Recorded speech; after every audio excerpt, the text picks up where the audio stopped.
Magandang umaga, kumusta po? Narito po ulit ang update natin para sa lagay ng ating panahon ngayong umaga po ng May 1, 2024 na kung saan sa ngayon ay patuloy pa rin na easterlies ang hangin na umiihip po dito sa ating bansa.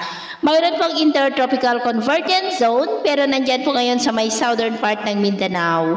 At sa ating long range forecast, nananatili pa rin na walang bagyo na namamataan na tatawid dito po sa ating bansa hanggang sa susunod na 2 linggo pero hindi pa rin inaalis ang posibilidad na may sama ng panahon na mabubuo sa silangan ng ating bansa sa susunod po ng mga araw at ang development ng mga yan ang ating babantayan.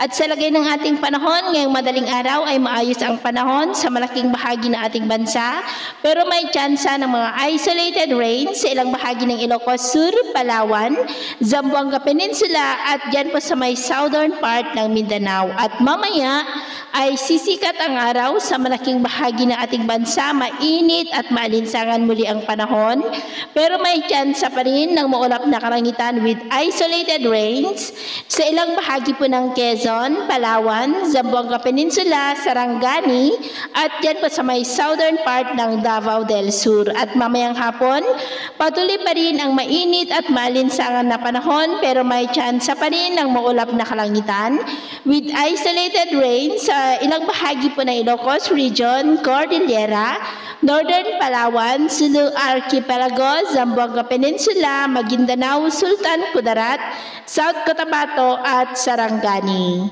Kaya kung lalabas po tayo sa ating mga tahanan, ay ugaliin po natin lagi ang magdala ng tubig na inumin para po makaiwas tayo sa dehydration at ugaliin rin natin ang magdala ng payong panangga natin sa init ng araw at proteksyon na rin po sa mga biglaang buhos ng ulan.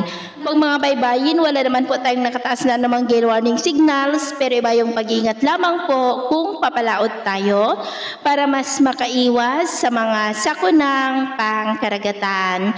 So, yun po ang latest update natin sa araw na ito. At ako po muli si James na nagsasabing sa kahit anong pagsubok po na darating sa ating buhay, huwag na huwag po tayong mawawalan ng pag-asa. Thank you and God bless.